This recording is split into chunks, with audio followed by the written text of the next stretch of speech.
Okay, just so I preempt any questions on this one. So what you need to do for this task this week is you need to read the sources that are down below, right? And there's 5 sources there that are available, and you need to actually work out their motivation and attitude. So let's have a look at the first one.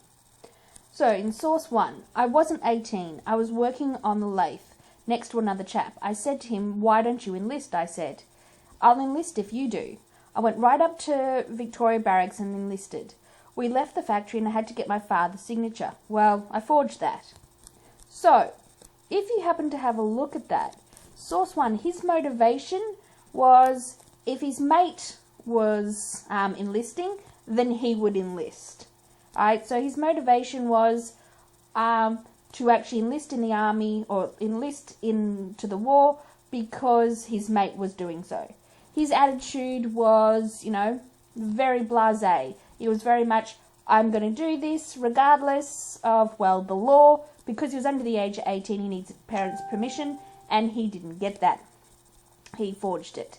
So what you need to do is say why they actually signed up, or what their motivation was, and what their attitude was. So why did they do it?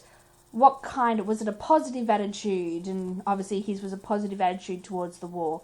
How did he think about the rules? That sort of stuff. Alright, so you have to do that for all 5. You just put it into that particular table and you just type it in. Make sure that you use full sentences. It's not hard, people.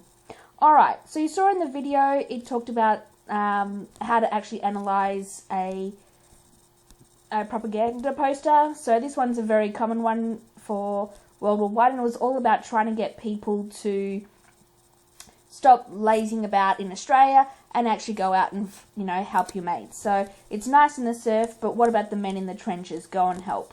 So it's pretty much saying this is the Australian way of life, but you need to give that up in order to help your mates. Alright, and it's the use of colour that's important and all that sort of stuff. So you need to answer these questions. Who do you think they're trying to convince to go join the war? It's not aimed at women, right? So because you've got there, and men seems to be quite large, so obviously the audience is going to be men, and young men are the ones who are out in the surf and having a good time. So have a look at that. Of course, answer in your correct response. Describe the context. So what was happening during this time? Have a look at this, 1915. So what was happening in 1915? So look it up, go into Google, find out what's happening in 1915. Especially focused with Australian troops.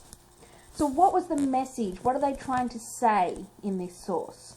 What are they trying to convince people to do? Right? They're trying to say that somebody in the trenches needs help. Right? So you need to make sure that you've got that in there. Obviously, use more of an example than what I have. How does this source aim to influence its audience? So what colours have they used, right? Is this man particularly ugly? I don't know what you're into, but around that time, he would be considered very attractive, right? What is he saying about, what are they saying about Australia? What are they saying about what's happening in the world, right? What colours are they using? What have they capitalised? Right?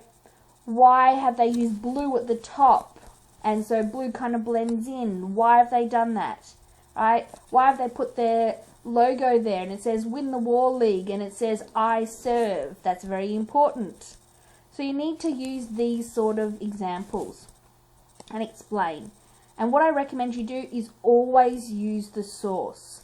So they've used red writing for but and go and help. Why have they done that? Why have they used a young man with, white man with, brownish, blondish hair, who seems quite attractive and fit in the surf? Why have they done that? And that's what they're asking you to do. Then you submit it on Compass on time. If you have any questions, please ask.